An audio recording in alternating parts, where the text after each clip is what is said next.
8 petites minutes. C'est tout ce qu'il a fallu pour faire basculer des décennies d'équilibre franco-allemand. À peine le chancelier Olaf Scholz avait-il achevé son numéro d'arrogance diplomatique, rabaissant Sébastien Lecornu devant une assemblée européenne médusée, qu'il savourait déjà sa victoire avec ce rictus suffisant dont il a le secret. Il pensait avoir ravalé Paris au rang de figurant. 8 petites minutes. C'est tout ce qu'il a fallu pour faire basculer des décennies d'équilibre franco-allemand. À peine le chancelier Olaf Scholz avait-il achevé son numéro d'arrogance diplomatique, rabaissant Sébastien Lecornu devant une assemblée européenne médusée, qu'il savourait déjà sa victoire avec ce rictus suffisant dont il a le secret. Il pensait avoir ravalé Paris au rang de figurant européen, mais soudain Lecornu s'est levé, et en une seule phrase, il a glacé les veines de toute la délégation d'Outre-Rhin. Ce n'était pas un simple accrochage entre alliés, c'était l'instant exact où la France s'est débarrassée du joug allemand. L'instant où l'histoire a tourné et où Berlin a compris que son règne tacite sur l'Europe touchait à sa fin. Pour saisir pleinement le cataclysme qui allait secouer Bruxelles, il faut remonter à un après-midi suffocant d'août, bien avant que les micros ne s'ouvrent et que les regards ne se croisent. 6 semaines plus tôt, entre les murs feutrés de l'Élysée, un document classifié tombait entre les mains de Sébastien Lecornu. C'est là, dans le calme moite d'un bureau gouvernemental chauffé par l'été parisien, que tout a commencé. Dehors, la France pense encore ses plaies sociales après les tempêtes des manifestations bloquées. À l'intérieur, un seul homme s'apprête à découvrir la trahison énergétique qui allait fissurer l'Union européenne jusqu'à ses fondations. Ce 15 août 2025 à 14h30, une vérité brûlante atterrissait sur son bureau et plus rien ne serait comme avant. Ce n'était pas un simple dossier, c'était une bombe enveloppée dans une chemise cartonnée fraîchement transmise par le patron de la DGSR et qui venait d'atterrir sur le bureau du Premier ministre. À peine Lecornu eut-il tourné la première page que son regard changea. L'Europe telle qu'il la connaissait venait de s'effondrer en quelques lignes. « Monsieur le Premier ministre, préparez-vous. Ce que vous allez lire va vous retourner », avait prévenu d'une voix grave le chef du renseignement. Et le choc fut à la hauteur de l'avertissement, tandis que Berlin sermonnait ses voisins sur l'indépendance énergétique. Elle signait en catimini des accords gaziers avec Moscou, dissimulés derrière des sociétés chinoises au nom opaque. Il fallut un instant à Lecornu pour digérer l'impensable. Il leva lentement les yeux sidérés. « Attendez, vous êtes en train de me dire que… » « Oui, monsieur le Premier ministre. » Tandis que Scholz jouait les chevaliers de la morale devant l'Europe entière, son administration importait encore du gaz russe sous le manteau. Les preuves accablantes, des contrats opaques, des holdings fantômes, des virements financiers passant par des paradis fiscaux. Et pendant que la France ruinait sa compétitivité au nom de la loyauté européenne, l'Allemagne, elle contournait les règles et gagnait. Tandis que les usines françaises fermèrent leurs portes, les unes après les autres, étranglées par des factures d'énergie devenues insoutenables, leur rivale allemande, elle tournait à plein régime. Alimentée en douce par du gaz russe à prix cassé, une injustice soigneusement orchestrée depuis les plus hautes sphères de Berlin. Ce soir-là, Matignon n'a pas vu la lumière s'éteindre. Lecornu seul, dans les allées du jardin, marchait sans fin, consumé par une rage glaciale. Pas un mot, juste le froissement des feuilles et le poids de la trahison. Il pensait à ses patrons français ruinés, balayés du marché par une concurrence dopée au mensonge. Il pensait à ses familles écrasées par les factures pendant que l'Allemagne, bien au chaud, profitait de ses deals secrets. Mais surtout, il songeait à cette Europe schizophrène qui prêche la solidarité en façade tout en laissant ses membres tricher dans l'ombre. Une Europe où Berlin joue aux sages en trichant à huis clos. 20 août, Matignon. Une réunion de crise est convoquée dans l'urgence. Autour de la table ovale, les piliers du gouvernement Bruno Le Maire, Catherine Colonna, Gérald Darmanin. Les visages sont graves, les regards figés. Lecornu prend la parole sans hausser le ton, mais chaque mot pèse comme une lame. « Mes chers collègues, les preuves sont formelles. L'Allemagne ment à l'Europe depuis des mois. Elle joue les vertueuses en public, exige des sanctions contre Moscou, tout en continuant à remplir ses tuyaux en douce. Ce double jeu doit cesser. Bruno Le Maire tente de temporiser. Tu réalises ce que cela implique, Sébastien? On parle de notre principal partenaire économique. Si on l'expose publiquement, les répercussions seront... Mais Lecornu le coupe net d'un geste ferme. C'est l'Allemagne qui a lancé l'offensive Bruno, pas avec des chars, mais avec des prix cassés, des contrats cachés et des sanctions qu'elle ne respecte pas elle-même. Pendant qu'on joue selon les règles, elle les écrit pour mieux les violer. Alors non, on ne se taira plus. Sébastien, tu réalises ce que tu proposes? Si l'on dénonce l'Allemagne publiquement, c'est l'ensemble de la construction européenne qui risque de s'écrouler, lança Catherine Colonna, visiblement troublée. Lecornu ne cligna même pas des yeux. Il planta son regard dans celui de la ministre glaciale implacable. « Catherine, cet édifice est déjà en train de s'effondrer et depuis longtemps. Cela fait 10 ans que Berlin écrit les règles pour mieux les contourner ensuite. Cette Europe, bâtie sur 2 poids, 2 mesures, elle ne mérite plus d'être sauvée. » Les jours qui suivirent furent une course contre la dissimulation. Lecornu mobilisa ses équipes mission, décortiquer chaque ligne des accords énergétiques allemands. Ce qu'ils découvrirent dépassa tout ce qu'il avait pu imaginer même dans ses scénarios les plus sombres. Non seulement Berlin continuait à s'alimenter discrètement en gaz venu du Kremlin, mais elle le revendait ensuite à ses voisins européens avec une marge confortable. L'Allemagne utilisait la guerre en Ukraine comme une opportunité commerciale et ses partenaires comme clients captifs. Puis, le 1er septembre, un appel bascula tout. Téléphone sécurisé, ligne directe. C'était le PDG de Total Energies. « Monsieur le Premier ministre, nous venons de perdre un contrat majeur face à BASF. Leur prix était imbattable, 30% en dessous d'une autre. » Un silence. Puis Lecornu, il triche encore. Ils ont toujours accès au gaz russe. C'est limpide. Le destin a parfois le sens du timing. Le 10 septembre, un sommet exceptionnel sur la sécurité énergétique était organisé à Bruxelles. Et devinez qui devait y prendre la parole pour ouvrir la session Olaf Scholz en personne pour défendre l'indépendance énergétique de l'Europe. Ironie non farce géopolitique. Le plus grand fraudeur du continent allait monter à la tribune pour faire la leçon aux autres. Un moment trop parfait pour être manqué. Dans l'avion en direction de la capitale belge, Lecornu affichait un calme déconcertant. Là où ses conseillers attendaient un homme tendu, fébrile face à l'onde de choc qu'il s'apprêtait à provoquer, il découvre un Premier ministre serein, presque apaisé. Il n'allait pas semer le chaos. Il allait, pensait-il, simplement rétablir l'équilibre. Dans la grande salle du Conseil européen, le silence était religieux. Les 27 chefs d'État et de gouvernement fixaient la tribune. Scholz, droit dans son costume de vertu, ouvrit les hostilités. « Mesdames, Messieurs, l'Europe se doit d'être exemplaire.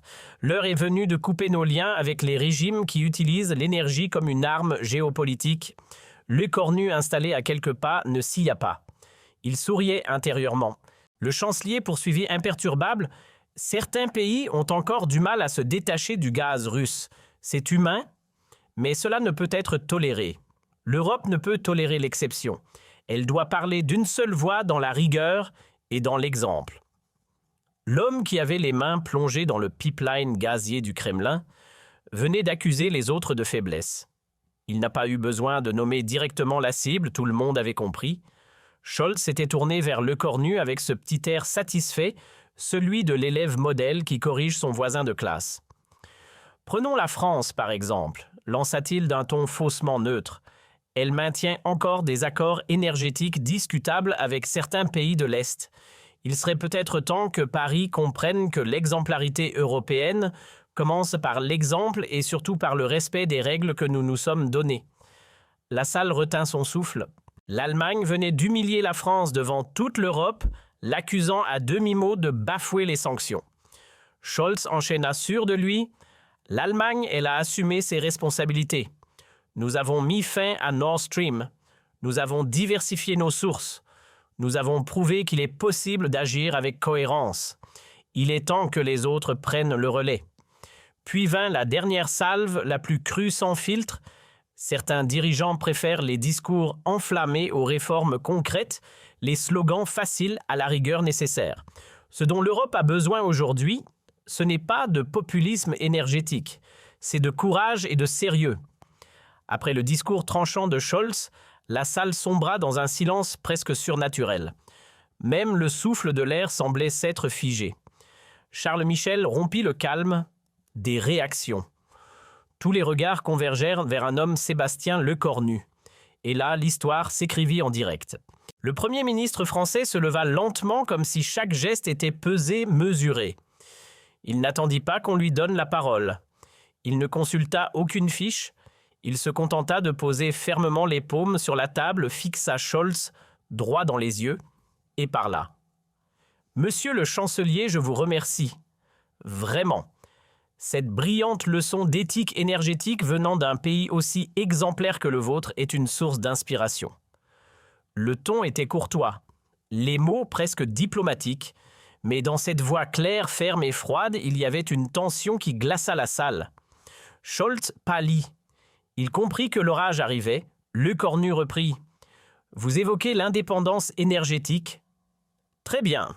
Alors permettez-moi de saluer les efforts allemands en la matière. » Il ouvrit calmement sa mallette et en sortit un dossier.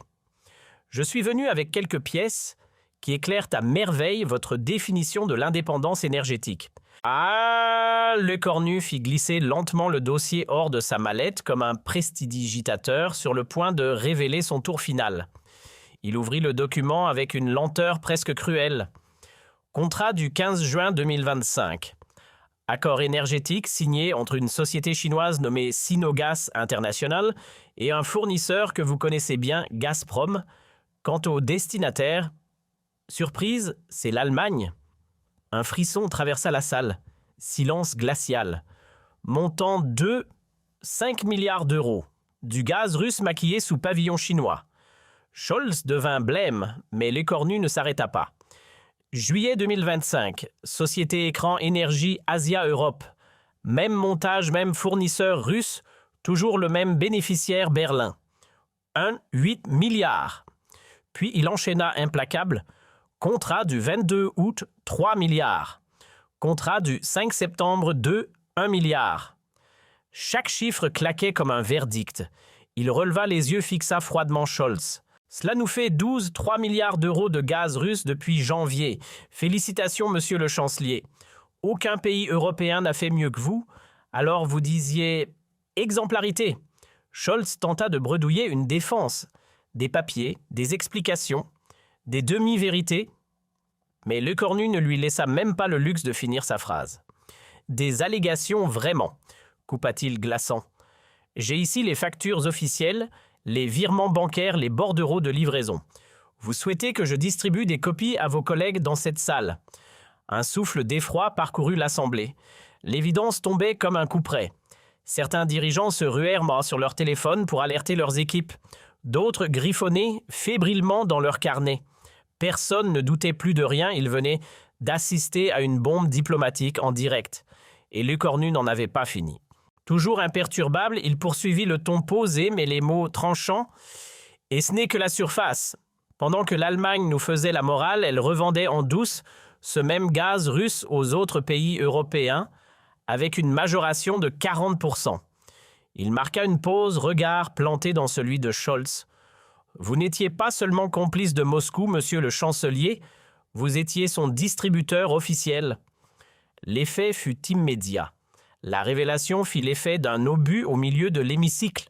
Le Premier ministre polonais bondit de son siège, les yeux écarquillés. « Attendez, vous êtes en train de nous dire que nous avons payé du gaz russe estampillé « Made in Germany ». À peine le temps de digérer que le président tchèque enchaînait furieux. L'Allemagne nous a vendu le même gaz qu'elle prétendait boycotter. L'indignation monta comme une vague. Des murmures outrés, des visages rouges de colère. L'atmosphère était électrique. Scholz, blême, tenta de reprendre la main. Ces accusations sont d'une gravité extrême. Il faut tout de même vérifier les... Mais Lecornu, impitoyable, lui coupa la parole. « Vérifiez, dites-vous, c'est déjà fait, monsieur le chancelier. Pendant que vous distribuiez des leçons de morale au reste du continent, vos multinationales signaient en douce avec Moscou. Pendant que vous nous forciez à respecter les sanctions, vous les piétiniez dans l'ombre. » Il marqua une pause, laissa planer un silence pesant, puis ajouta dans un souffle glacé « Et vous savez ce qui est encore plus obscène ?» Un sourire figé se dessina sur son visage. L'Allemagne a encaissé 2 milliards d'euros en refourguant ce gaz russe aux autres pays d'Europe. Vous avez fait du business sur une guerre. Vous avez bâti un marché sur les ruines de l'Ukraine.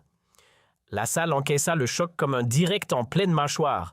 À l'écran, le visage du président ukrainien connecté en visioconférence se décomposa. Zelki murmura d'une voix étranglée « Donc, l'Allemagne nous envoyait de l'aide, tout en remplissant les caisses de notre agresseur. » Personne n'osa répondre. Le silence qui suivit était plus bruyant que n'importe quel cri. Mais Lecornu n'avait pas dit son dernier mot. Il reprit, tranchant comme une lame affûtée. « Et puisque nous parlons de duplicité, parlons aussi d'économie. Vous savez, monsieur le chancelier, pourquoi vos usines tiennent encore debout alors que tant d'autres ferment dans le reste de l'Europe ?» Il marqua une pause, puis « Parce que votre gaz, vous ne le payez pas au même prix que les autres. Vous le négociez sous la table 60% moins cher que vos concurrents européens. » Sans attendre, il sortit un autre document de sa pochette. Rapport classé de la Commission européenne, page 17. Conclusion limpide, l'Allemagne manipule le marché intérieur avec des tarifs préférentiels issus de ses accords secrets avec la Russie. Chaque phrase frappait comme un coup de marteau sur le cercueil de la respectabilité allemande. Tandis que nos usines françaises fermaient les unes après les autres, étranglées par des factures énergétiques intenables, vos entreprises, elles, caracolaient, grâce au gaz généreusement fourni par M. Poutine, lança Lecornu d'un ton glacial en s'interrompant juste assez longtemps pour que la tension monte d'un cran. « Vous n'avez pas seulement poignardé l'Ukraine dans le dos, monsieur le chancelier, vous avez retourné la lame contre toute l'Europe. » Scholz était figé, démoli. Ses collaborateurs s'agitaient, tentèrent de lui souffler des éléments de langage à l'oreille, mais l'affaire était entendue, plus rien ne pouvait réparer le désastre. Le scandale était trop massif, trop documenté. Lecornu implacable reprit la parole. « Permettez-moi, monsieur le chancelier, de vous soumettre quelques interrogations. Comment nomme-t-on un pays qui se drape dans la vertu tout en s'adonnant aux pires compromissions? Comment désigne-t-on un allié qui ment à ses partenaires tout en les accusant d'infidélité? Et enfin, quel qualificatif donne-t-on à un chef d'État qui alimente en secret une guerre qu'il prétend condamner? » Chaque question tombait comme une sentence. Puis Lecornu conclut. « Moi j'appelle ça de l'hypocrisie, monsieur le chancelier, pas celle qu'on murmure dans les couloirs. Non, une hypocrisie institutionnalisée, structurée, codifiée, signée au plus haut sommet de l'État allemand. » Lecornu se redressa aussi droit qu'un glaive prêt à s'abattre. « Vous tenez tant à jouer les professeurs de morale avec la France. Très bien. Mais commencez donc par soumettre l'Allemagne aux règles que vous imposez aux autres. » Il laissa planer un silence pesant, puis reprit d'un ton plus tranchant. « Encore, vous parlez d'exemplarité européenne admirable. Alors commencez par rompre vos deals clandestins avec le Kremlin avant de faire la leçon au reste du continent. » Puis sa voix plus ferme que jamais retentit comme celle d'un chef de guerre. « La France, à compter d'aujourd'hui, refuse d'être sermonnée par un pays qui bafoue les principes qu'il prétend défendre. Nous ne tendrons plus la main à un allié qui sourit en façade et poignarde dans l'ombre. » Et le coup de grâce tomba implacable. « Monsieur le chancelier, la République française met fin avec effet immédiat à toute coopération énergétique bilatérale avec l'Allemagne. Nous ne partagerons plus la moindre molécule avec un pays qui engraisse notre adversaire. Nous ne jouerons plus selon les règles d'un partenaire qui les triche. Et nous ne négocierons plus jamais avec un dirigeant dont la parole est un écran de fumée. » Le tumulte qui éclata dans la salle fut instantané, incontrôlable. Jamais dans l'histoire contemporaine de l'Union, un État membre n'avait claqué la porte énergétique au nez de l'Allemagne et encore moins en public, sous les caméras. C'était un séisme retransmis en direct. Tentant de garder contenance, Scholz balbutia une ultime tentative de contre-attaque. « Monsieur Lecornu, ce que vous avancez est… » Mais la réponse fut tranchante, implacable, sans appel. « Éprouvé sourcé, signé documenté. Si vous pensez que c'est faux, alors ayez le courage de publier vos propres contrats énergétiques. qu'on voit enfin à quoi ressemble votre fameuse transparence. L'ultimatum claqua comme un couperet. Et tous comprirent l'impasse rendre ces documents publics, c'était confirmer les accusations. Scholz était encerclé. Sa stature s'effondrait sous les yeux de l'Europe entière. Alors, le cornu impassible s'adressa à l'hémicycle. « Mesdames et messieurs, nous vivons un moment décisif, 2 routes s'offrent à nous. Soit l'Europe ferme les yeux sur les arrangements et les trahisons de ses membres les plus puissants, soit elle choisit enfin l'honnêteté comme pilier commun. » Lecornu posa un dernier regard glacial sur Scholz. « Vous nous accusez de jouer la carte du populisme énergétique. Alors laissez-moi vous rappeler ce que signifie réellement ce mot « promettre la rupture avec Moscou » tout en s'enivrant de ses hydrocarbures, faire la leçon à l'Europe tout en piétinant ses valeurs, parler au nom du continent tout en poignardant ses fondations. Puis, sans triomphalisme, il regagna son siège. Le silence qui s'installa ensuite fut si dense qu'on aurait entendu tomber une plume. Et puis, lentement, timidement, d'abord, quelques mains se mirent à applaudir. D'autres suivirent, jusqu'à ce que l'hémicycle tout entier se lève dans une ovation qui ne laissait plus place au doute. Tous, sauf l'Allemagne. Les heures qui suivirent furent d'une intensité historique. Ce jour-là, l'Europe vit son ordre moral voler en éclats. Le pays, qui s'était fait le chantre de l'intégrité, se retrouva sous les projecteurs dans le rôle du fraudeur. L'Allemagne ne menait plus l'Europe. Elle venait de la décevoir. L'Europe médiatique prit feu. Les unes étaient sans appel. Le Figaro titrait en lettres capitales « L'Allemagne poignarde l'Europe dans le dos ». Le Monde dénonçait « Le grand mensonge de Scholz ». The Guardian tranchant « Gaz russe Berlin dans la tempête ». Partout, la bombe lâchée par la France soufflait les certitudes et pulvérisait le vernis diplomatique. Mais c'est de l'autre côté du Rhin que la secousse fut la plus violente. Die Welt, stupéfaite, écrivait « La plus grave déroute morale de l'Allemagne depuis 1940 ». Un séisme. À Bruxelles, les équipes allemandes s'agitaient en coulisses, tentant d'éteindre l'incendie. Scholz convoqua en hâte une conférence de presse. Mais dès la première minute, il comprit que le feu venait désormais de chez lui. Les questions des journalistes allemands frappèrent comme des balles. « Herr Kanzler, comment justifiez-vous ces contrats clandestins? Depuis quand l'Allemagne se joue-t-elle de ses alliés? Avez-vous encore la légitimité pour diriger Scholz ?» tenta de sauver la face. « Ce ne sont que des ajustements techniques temporaires. » murmura-t-il. Mais le mal était fait. L'argument creux se perdit dans le vide glacial de la salle. Les pièces accablantes présentées par Lecornu avaient déjà fait leur œuvre. Personne n'était dupe. Il n'y avait plus d'échappatoire.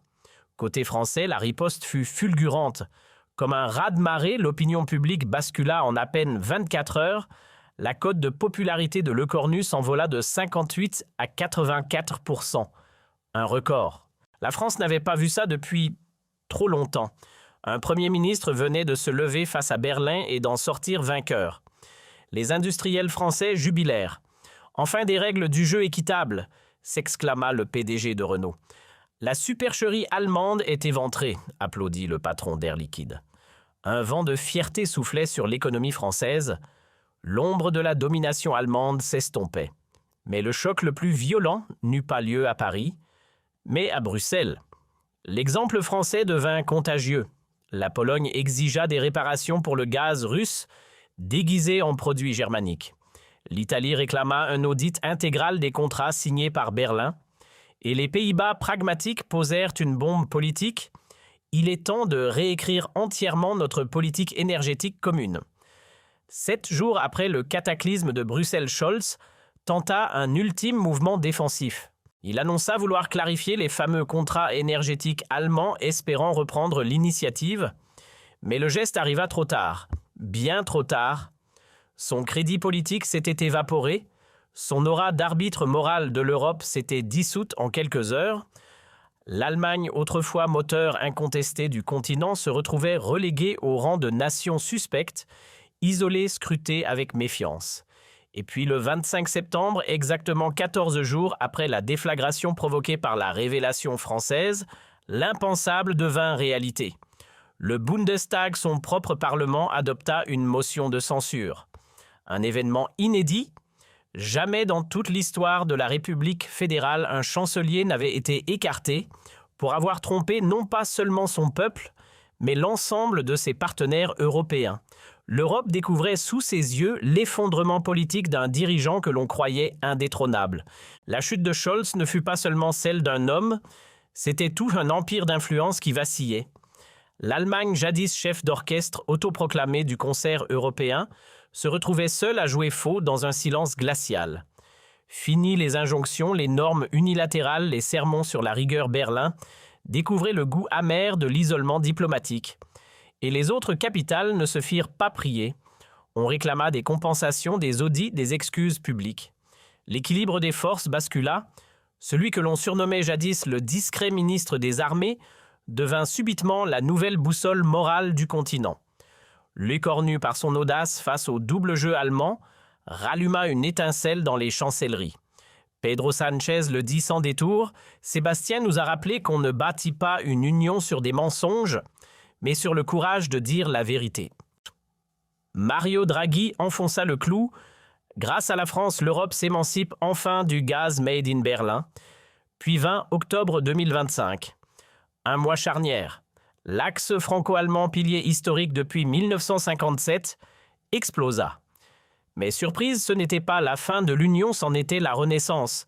Délestée du joug allemand, l'Europe se redessina. La France prit naturellement les commandes d'une nouvelle alliance. Espagne, Italie, Pologne, pays nordiques. Un bloc soudé par une exigence commune, transparence et loyauté énergétique. L'Europe comprenait qu'elle pouvait respirer sans la supervision de Berlin. Et peut-être pour la première fois depuis longtemps pensée par elle-même. Novembre 2025. Strasbourg. La lumière s'éteint, les caméras s'allument. 705 eurodéputés tous tournés vers l'homme du moment. Sébastien Lecornu gravit lentement les marches du Parlement européen. Le silence est total. Puis il lance avec la voix calme de ceux qui n'ont plus rien à prouver. Mesdames, messieurs, ce que nous venons de traverser n'est pas une simple crise. C'est une révélation brutale. Pendant que nous bâtissions une union, certains maquillaient des trahisons en leadership. Ils marquent une pause, chaque mot pèse. Mais cette désillusion a un mérite. Elle nous a rappelé une règle simple, l'Europe n'est puissante que lorsqu'elle est sincère. Il enchaîne, on m'a dit que dénoncer l'hypocrisie allemande allait déchirer l'Europe. En réalité, cela l'a purgée. La vérité nous a libérés. La loyauté nous a soudés. L'Europe s'est enfin regardée dans le miroir et elle s'est relevée. Les applaudissements explosent. 15 minutes debout, certains ont les larmes aux yeux. Un mois plus tard, en décembre, la consécration tombe européen de l'année selon Time Europe. Le titre « L'homme qui a brisé le silence ».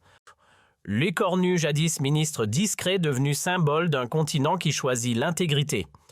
Pendant ce temps, à Berlin, la gueule de bois diplomatique est sévère.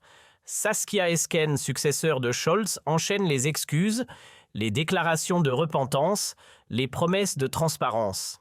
Mais il est trop tard. Le masque est tombé, la confiance brisée.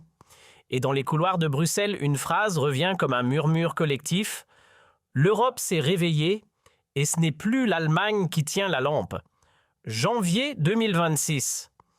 4 mois après l'explosion politique de Bruxelles, les relations entre Paris et Berlin reprennent prudemment. Mais cette fois, plus question de domination silencieuse ou de deals en coulisses, l'heure est à l'équilibre, à la clarté et surtout à l'honnêteté. Une nouvelle ère venait de naître, l'Europe post-hégémonique débarrassée de l'arrogance allemande. Le 15 février 2026, un événement inimaginable, quelques mois auparavant, se produisit. Lecornu foulait le sol de Berlin accueilli avec faste par la chancelière Saskia Esken.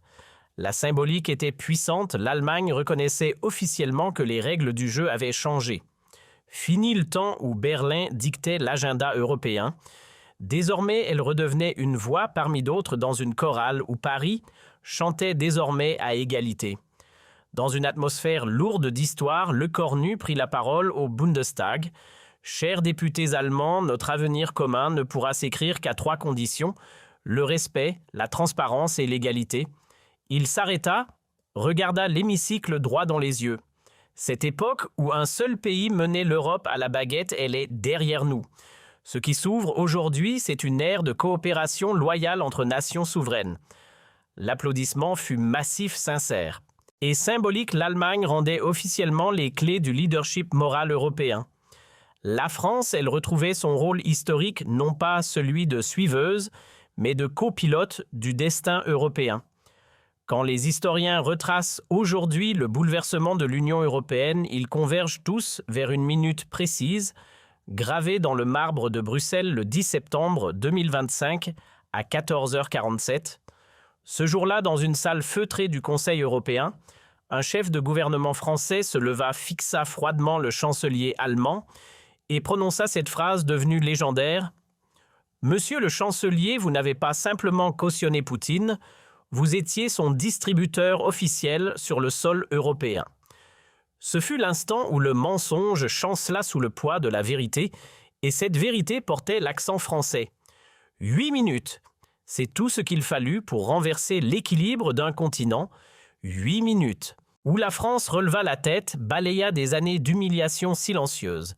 8 minutes, où Sébastien Lecornu entra dans la légende comme le démolisseur de l'hypocrisie made in Berlin.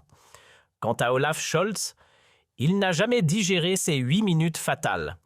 Aujourd'hui relégué aux coulisses de la vie politique, il sait qu'il restera dans les manuels comme le chancelier qui a sabordé l'aura morale de l'Allemagne en Europe. Mais cette secousse n'était qu'un prélude.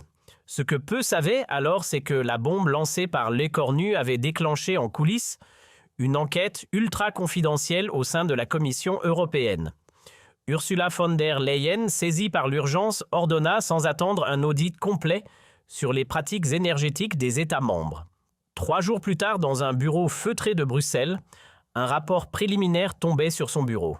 Son directeur de cabinet entra blême, le document à la main. « Madame la Présidente, c'est au-delà de nos craintes. » Il prit une respiration puis lâcha. « L'Allemagne n'est pas seule. Des mécanismes identiques ont été identifiés en Autriche, aux Pays-Bas et même ici en Belgique. » La trahison semblait-il parler plusieurs langues. Le teint de von der Leyen vira au gris.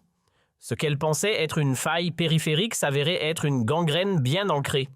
L'hypocrisie énergétique n'était pas l'apanage de quelques États, elle infectait une part inquiétante de l'Union. Mais ce n'était qu'un prélude. « Madame la Présidente, » dit le directeur de cabinet voix grave, « il y a pire. Certains commissaires européens n'ont pas seulement été informés, ils ont sciemment fermé les yeux en échange de compensation. » Le silence qui suivit était celui d'un séisme institutionnel. La corruption n'était plus une rumeur, elle avait pris ses quartiers au sommet de Bruxelles.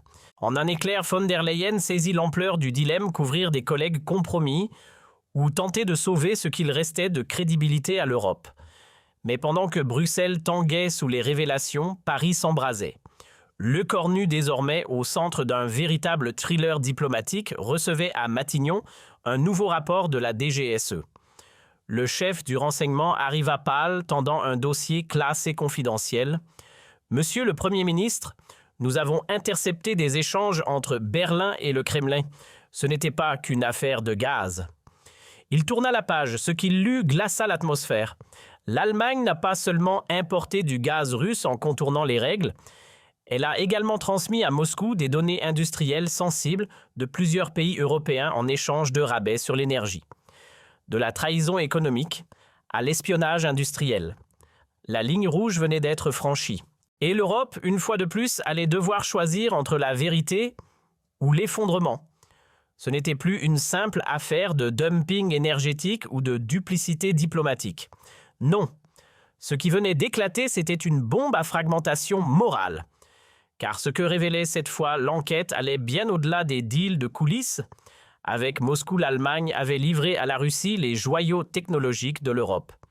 Les brevets français, les procédés industriels italiens, les secrets de production néerlandais, tout ça échangé contre des ristournes sur le gaz, un troc indigne d'un partenaire, et cette fois Lecornu n'attendit pas.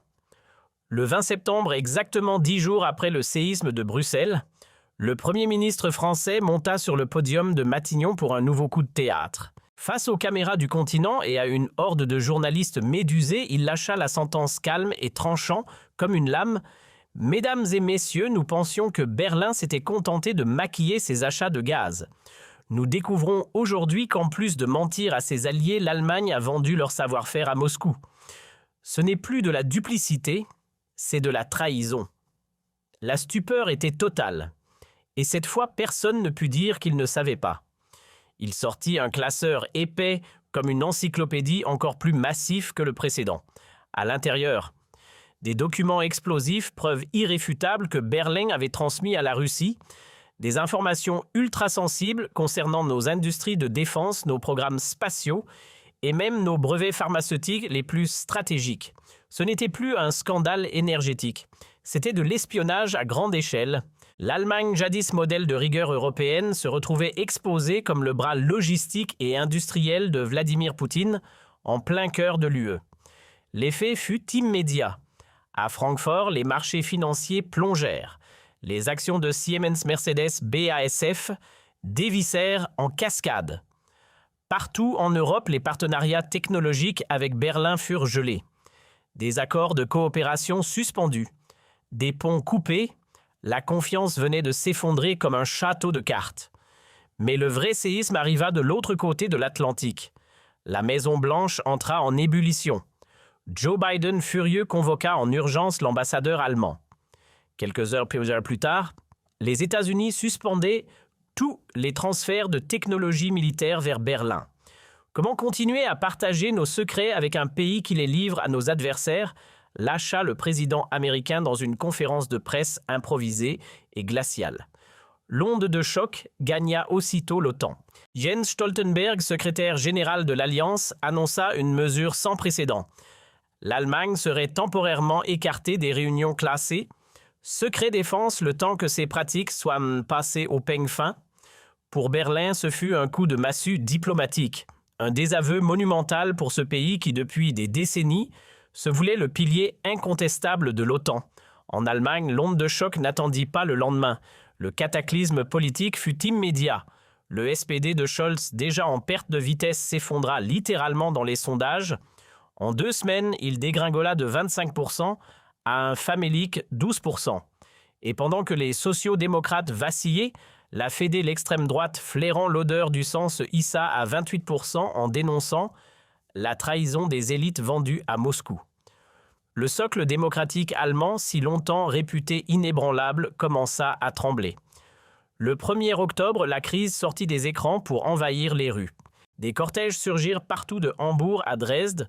À Berlin, 2000 manifestants réclamaient une enquête totale sur les magouilles énergétiques. À Munich, des milliers de Bavarois scandaient « Une Bavière libre pour ne plus porter la honte du reste du pays ».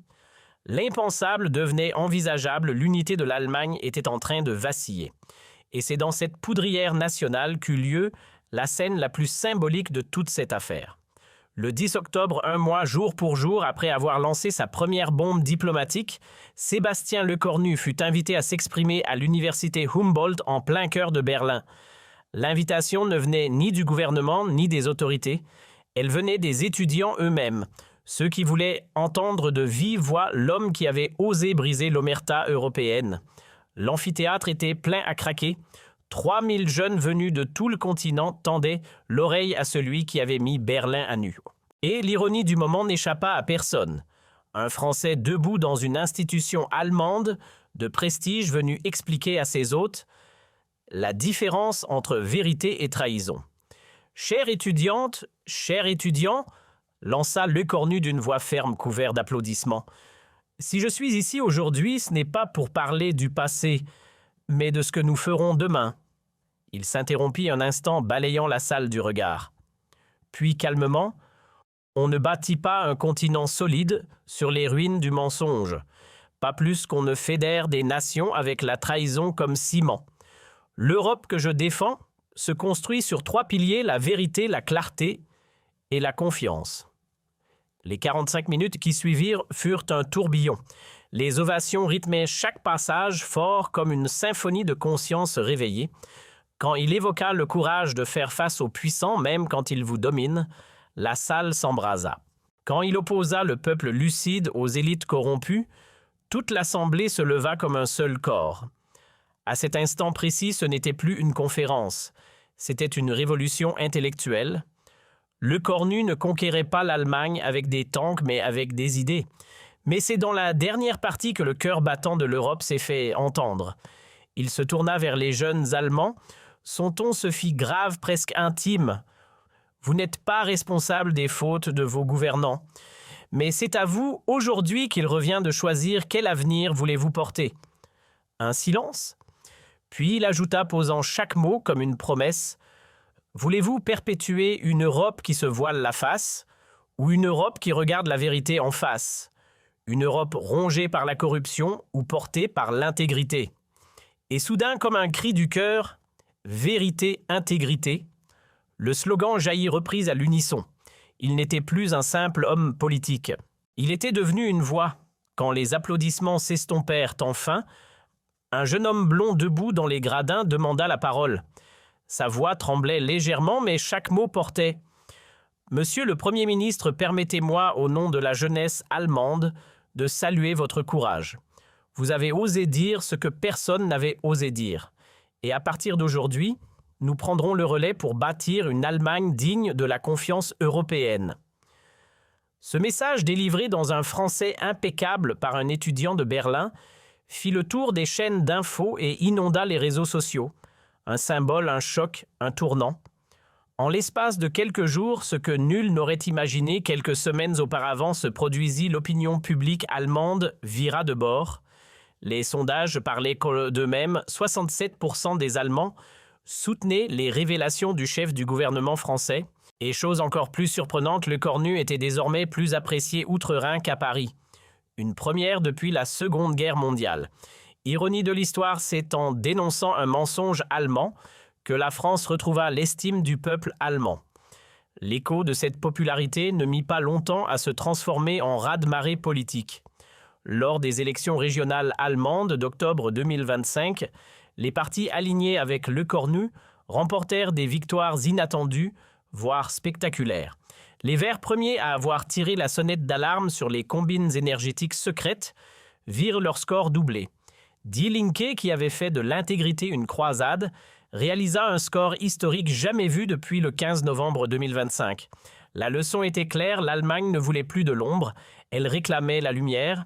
60 jours, pile après son coup d'éclat à Bruxelles, le téléphone de Le Cornu sonna.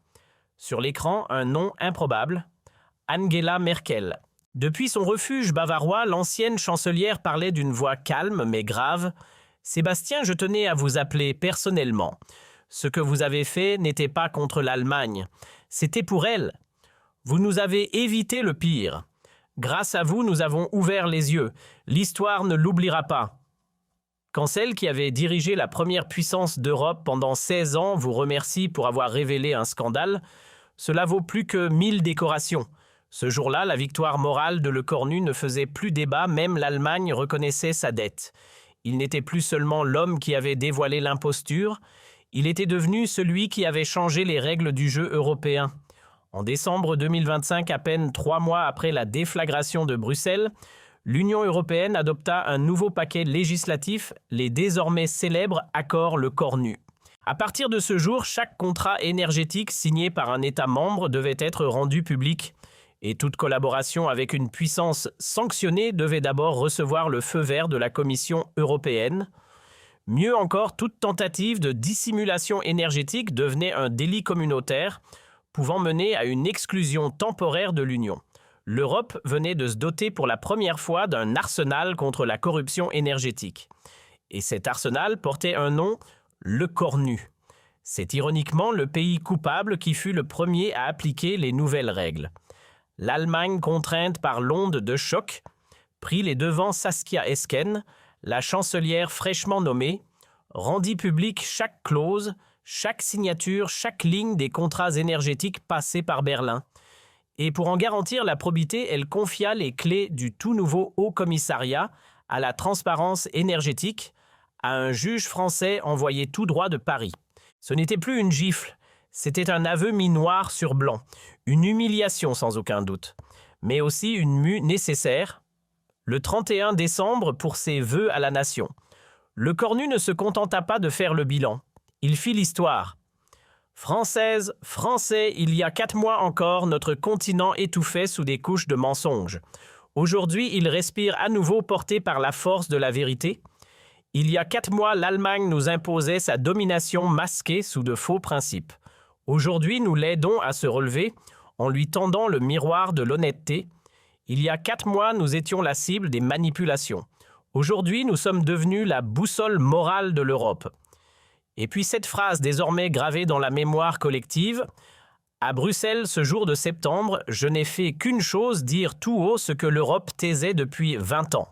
8 minutes ont suffi à abattre 2 décennies d'hypocrisie. Désormais, l'Europe ne baissera plus jamais les yeux devant la vérité. L'année 2026 s'ouvrit sur un décor inimaginable. Quelques mois plus tôt, une Allemagne purgeait une Union européenne métamorphosée et une France redevenue l'aiguille morale de la boussole continentale.